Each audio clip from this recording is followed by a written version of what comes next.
Promises Old and New. A story by Ari Levitch. Episode 7 of the Shadows over Innistrad saga. When Jace went to Markov Manor, he was hoping to find the vampire planeswalker Sorin.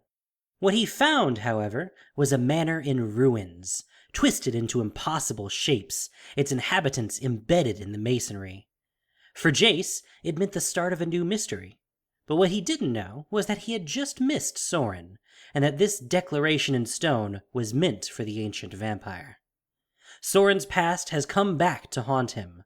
Though shunned by his own kind, he hopes to gather the aid of the vampires to confront the threat that has come to Innistrad. His search has brought him to the remote estate of the powerful Olivia Voldaren. 100 or more pairs of eyes watched him from behind elegant masks as he made his way across the ballroom. Another person might have felt like a mouse amongst a host of owls in such company, but not him. He strode beneath the vaulted ceiling, his footfalls echoing so that they broke through the hiss of whispers that all spoke the same name. Sorin Markov, came a musical voice above the whispers, a voice both feminine and sarcastic, a voice that formed the syllables of his name in such a way that it gave Sorin the impression it was the punchline of a joke long in the telling. But that didn't matter. What did matter was that it was a familiar voice, and that it belonged to the person he had come here to see. It seems I have interrupted quite a party, Sorin said, sweeping a hand in a wide arc before bringing it to rest on his chest in a theatrical play at humility. For that I'm sorry, but please, Olivia, reveal yourself. We must talk. He scanned the room where so many vampires had gathered to partake in the lavish festivities prepared by their host. Sorin had attended dozens, if not hundreds of such events, but not for over 1,000 years. At last, one of the vampires lowered her mask, a porcelain thing built in mockery of Avacyn's heron. She tossed it aside, and with as much effort as it took to blink, she rose into the air, a demonstration of the power that flowed in her ancient blood. I fail to imagine what it is we have to discuss, Lord of Innistrad, Olivia said, bowing at the waist. It was her turn to wield theatrics and mock respect, and around the ballroom, laughter broke out. Sorin ignored the jape. This was her house, after all. She could have her fun. He simply returned her gaze, looking up at her pale face, which was framed by thick red curls. He knew this game. She would appear as his superior. It was a performance she had practiced many times, but he was not one of these neonates who fell over themselves to garner her favor, and he would tolerate it only for as long as he could. The scion of Edgar Markov is not welcome here, she continued, then gestured toward no one in particular. Show him out. Without hesitation, 6 vampires emerged from the gathered celebrants. One of them drew a thin duelist's blade from its scabbard. Lady Voldaren asked you to leave. You don't belong here. That was all he would tolerate. Sorin's own sword flicked out in a succession of flashes that left 5 of his escorts writhing on the ground, curls of black vapor billowing from deep wounds. Only one remained, the duelist. But Sorin looked past him to Olivia to make sure she was taking this in. She was. Then he raised his hand, and as the duelist lunged for him, Sorin curled his fingers into a fist, and suddenly his assailant's body burst apart in a scattering of ashes.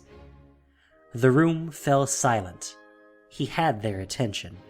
Most importantly, he had hers. Sheathing his sword, he stepped forward.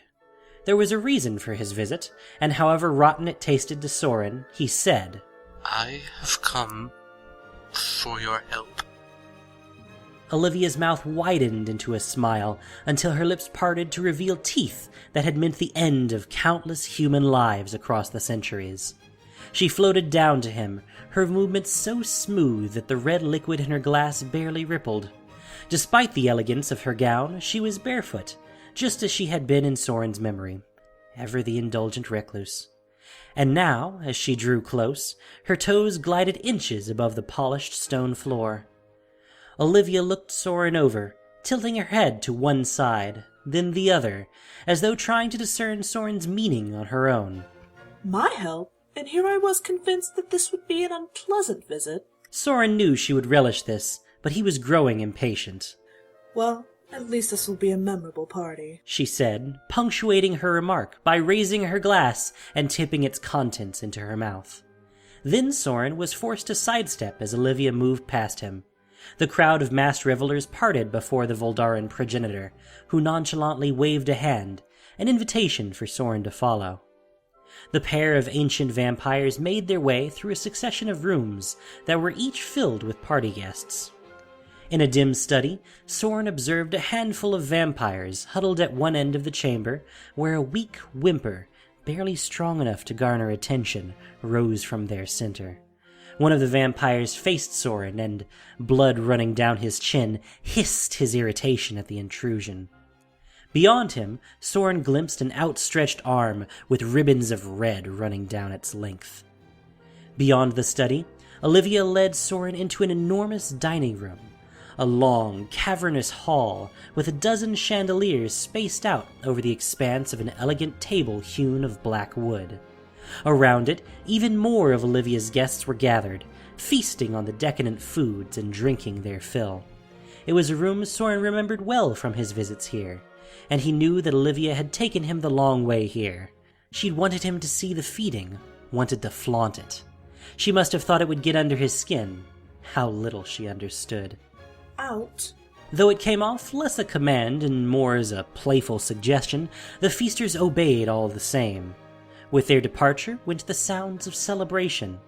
By the time Olivia and Sorin took their seats at the end of the table, the room was quiet. Why here, son of Markov? Why not go beg on your own doorstep? I take it you haven't heard. At this, Olivia raised an eyebrow. My grandfather's manor is no more. You find this news amusing? The news isn't amusing. The messenger, however. With an easy grace, she collapsed into the cushioned back of her chair. If Markov Manor is in ruins, then look to Avacyn, your own creation. She's already destroyed Castle Falconwrath and scattered that bloodline. Your creature's on a rampage. Frankly, the fact that I didn't tear you to pieces myself when you sullied my house is a mark of my generosity. I'm going to let that go, Olivia, because I need you to listen carefully to what I'm going to say. He rose from his seat and leaned on his knuckles. I have just come from Markov Manor. Know this, it did not meet the same end as Castle Falconwrath. I came to you because the ruin of Markov Manor marks the beginning of something terrible for this world. Something terrible for you, you mean? Why not both? It was indeed terrible for him, but that didn't preclude danger to all of Innistrad. He never intended for it to come to this, and his thoughts drifted back to another age. Sorin's consciousness had been spread out across the weeks he'd been down here. Or was it months? Years? He couldn't be certain, but in the midst of his trance, a spot of white found him. It cut through all the layers of his awareness, growing closer with each moment, until finally it touched him. And then, in the span of a heartbeat, the wayward parts of his mind scrambled over each other to find the correct places in his being. The rush was almost too great for him to bear. Something had gone wrong. Something had pulled him prematurely from his restoration. When his eyes fluttered open, Sorin found himself sitting on the stone floor of a modest sanctuary. Slowly, he rose to his feet, a task that took more effort than it should have. He was still weakened and depleted, and as he gathered himself on unsteady legs, he noticed a dark stain that stretched out across the sanctuary floor. A permanent black shadow in the shape of an angel. A testament to the magnitude of his recent exertion. His creation. Then the white light once again strobed in Sorin's head, and with the fog of the trance lifted, Sorin recognized it for what it was, the signature of another planeswalker arriving on Innistrad, drawn to his hell vault. Recovery would have to wait. Innistrad was his, and visitors could remain only at his pleasure. He must discover their intent. If it came to it, Fighting a duel in his current state would be far from ideal, but a threat to his plane was unacceptable. Even diminished as he was still more formidable than most, and besides, this time he would have help. In a burst of inky black smoke, Sorin Markov set off to discover who would dare intrude on his plane. Another burst of smoke, and Sorin materialized in the shade of a gnarled tree, whose twisting branches ended in clusters of red leaves. From his vantage point, the curtain of gray clouds served as a backdrop against which a rough, angular monolithic chunk of silver rested upon a promontory at the edge of a sheer cliff. In the dim light, the silver mass appeared almost black. The Hell Vault. It had come from the plane's silver moon, and it had taken great effort for Sorin to bring it here. As he watched, a figure emerged from behind it. A woman, pale, with white hair that fell around her face in a messy array. As she came around, her fingertips brushed the Hell Vault's rough surface. She wore simple, drab garb, with a length of red cloth wound around a forearm serving as her only accent. Sorin knew her immediately. The lithomancer, Nahiri. She was a Kor from Zendikar, whom he'd known millennia ago. They had traveled together for a time, but not for many years, and the sight of her here on Innistrad struck Sorin as an oddity. In all their travels, he'd never brought her here. Their last encounter had been on her home plane, and because of the nature of their parting, he never thought he'd see her again. And yet, here she was. At the moment, Nahiri seemed captivated by the Hell Vault, so Sorin approached in silence. If anyone would appreciate what he had accomplished, it would be her. "You'll have to forgive my rudimentary attempt at shaping stone, young one," he said, standing behind her. At his words, Nahiri spun around. Her face broke into a wide smile as she stumbled over her first few attempts at a response until at last the words burst from her lips. "My friend, you're alive." "And why would I be otherwise?" He manipulated the muscles of his face to form a smile, and reached out to place a hand on her shoulder. "You never came." She covered his hand with one of her own. "On Zendikar, when I activated the signal from the Eye of Jürgen, you never responded. I feared that—" Sorin withdrew his hand. "The Eldrazi have broken free of their bonds?" "They did, yes." A caustic bitterness rose in Sorin's throat. "Where's Ugin?" "He didn't come either, but I handled it. On my own, with all the strength I could muster, I managed to reseal the Titan's prison." She spoke with a confidence that Sorin didn't remember. There was a power in her that hadn't been there when they had known each other thousands of years ago. And suddenly, standing there with Nahiri, Sorin became keenly aware of his own weakened state. "When the task was done, I came to find you. I had to know if you still lived. And here you are." After a moment, Nahiri's smile slowly faded. "So, Sorin, where were you? Sorin, why didn't you respond to the signal?" "It never reached me." "How is that possible?" Sorin extended his arm past Nahiri and pressed his hand against the surface of the Hell Vault. "You dedicated yourself to watch over the imprisoned Eldrazi, and it became clear to me that my plane was in dire need of its own protection, particularly in my absence. This Hell Vault is half of what I created to serve as such protection. It's not inconceivable that your signal from the Eye was unable to break through the magic that protects this plane." Nahiri shook her head. "Did you know at the time that that would happen?" "It did not occur to me." It was true, but he sensed an accusatory tone in her question, and he found himself weighing his words. "Though I see now that it was a possibility." "A possibility? You risked my plane and more. You abandoned me." Sorin waved away the Corps' concerns. "I was simply taking the appropriate precautions to protect my plane. I hardly think—" "We had an agreement, you and I." Nahiri's voice had suddenly shifted. It was icy, devoid of any of the warmth from only a moment ago. A sharp hiss escaped between Sorin's teeth, and Nahiri stepped forward, only for him to turn his back to her. "Don't dismiss this. I was willing to jeopardize my home by luring the Eldrazi to it. I promised to chain myself to Zendikar to watch over them as their warden. I spent millennia with those monsters. Do you know what that's like?"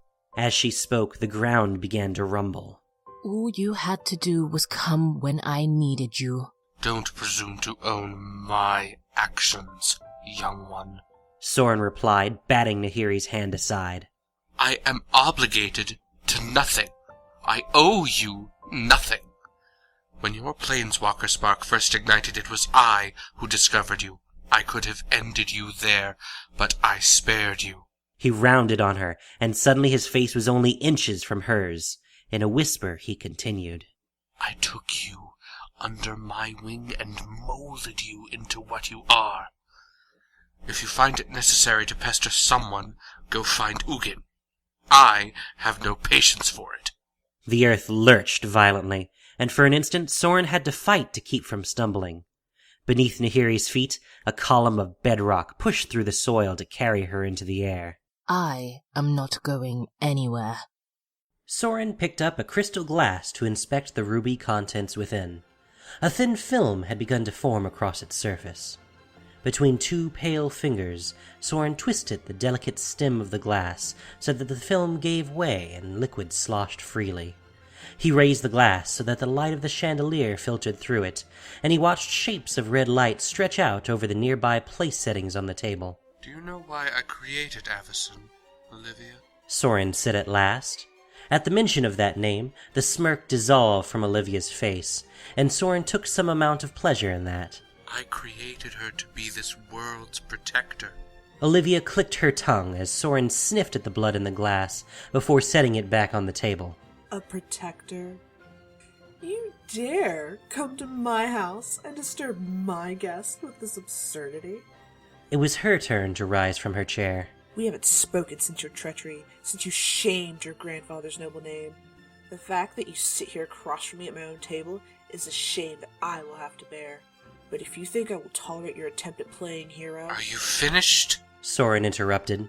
He wasn't here to justify himself, not to her, but he was here to explain some things. "It is indeed true that our gift of longevity is too often paired with short-sightedness, but there are people who are greater threats than our overzealous grazing." Olivia drained the remaining blood from her glass. "One of these people has come here, and she threatens our entire world. I can't allow that." Sorin lifted his gaze to where Nahiri loomed over him from the height of her granite pillar. All around them and between them, a field of stones floated in the air, defying gravity in favor of a more powerful master. They were an obedient army, waiting for her command. Even as the wind whipped through Sorin's hair and tugged at the leather of his long coat, the myriad stones hung motionless in the air, and it seemed to Sorin as though the entire plain was holding its breath. There was no doubting the power that Nahiri now held, the power that had matured with her. Stone did not simply obey her command, it was part of her, and through it she could reach across all of Innistrad and leave his plane in ruins.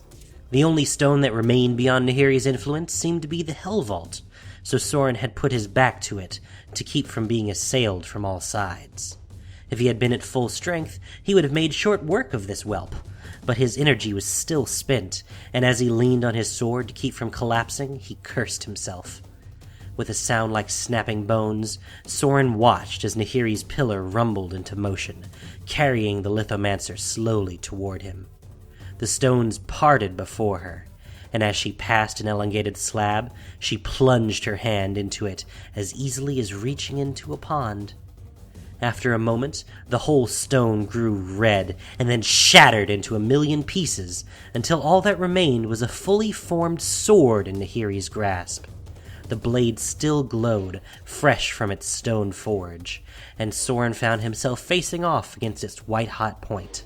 Sorin? Nahiri said in a voice that carried through all the stones so that it seemed to come from everywhere at once. You will fulfill your promise. You will return with me to Zendikar. You will help me check our containment measures and ensure that the Eldrazi are secure. Only then can you slink away. Sorin spat, and then he felt it. His eyes tracked up past Nahiri's sword and the end it promised, to the dark cloudscape that churned above them. He did feel it, and as he watched it, a spear of light punched through the gray. The clouds retreated, and a silvery comet tore through the gap. Avacyn. His Avacyn. She had come to protect Innistrad from a planar threat, just as he had made her to do. At first, Nahiri didn't seem to notice, and when she did, it was only with enough time to meet the Archangel, who came barreling into her with enough force to carry both figures off the stone column. Sorin watched as they tore a deep gouge into the earth where they fell, and with them, the countless suspended stones clattered back to the ground. When at last the two figures stopped tumbling, it was Avacyn who recovered first. She raised her spear, and light bloomed along its twin points, growing in intensity until it became almost too bright to behold. Sorin strained against the brilliance. He watched as Nahiri was swallowed up in the earth, just as the Archangel drove her spear through empty space. As the points bit into the exposed bedrock, the surface burst in spray of broken stone and dust, and Avacyn was forced to protect her face with her arms. From where he stood, it took Sorin a moment to realize what was happening, but through the dust he saw Nahiri raining down blows with her still glowing sword. The blade cut through the air, leaving trails of orange light as it went. Sparks leapt off of Avacyn's spear as she deflected the onslaught, but the blows were too many and too fierce. Soon, Avacyn was in retreat. She tried to fly, but Nahiri rose up above her on another column of stone, forcing the Archangel back to the ground with her unrelenting attack. Nahiri would destroy Avacyn. The thought welled in Sorin more like a glimpse of reality than one possibility among many. No. Creating Avacyn had taken too much out of Sorin to let Nahiri enter here. With what strength he could find, he threw himself forward. Enough! He rasped, and when Nahiri's sword arced down again, it clanged against Sorin's own weapon. Enough, he said again. For a moment, the two planeswalkers remained face to face, with blade pressing against blade. Sorin studied her. Her eyes were fixed on Avacyn, and in those eyes Sorin recognized confusion. What is this, Sorin? How did you bring an angel under your thrall? Who is she? The other half. He lashed out with his offhand to grab Nahiri's sword. The hot blade hissed as his fingers closed around its sharpness, and as Nahiri struggled to free it, Sorin brought the point of his blade up to her throat. Streaks of sweat had cut through the mud that clung to her skin, and her features had taken on a severe quality. Or perhaps it was just a feat. Nahiri released her grip on her hilt, and Sorin tossed the blade aside. Behind him, Sorin felt Avacyn approach, and he held up a hand to stay her spear. Then, to his former protege, he said, For what it's worth, I never wanted this, young one. Sorin. Hearing his name only made Sorin aware of the silence that had swelled to fill the room in the long moment since he had last spoken. Sorin, who is this threat? Or rather, what did you do? Too much. Not enough. He said, staring down the length of the black banquet table.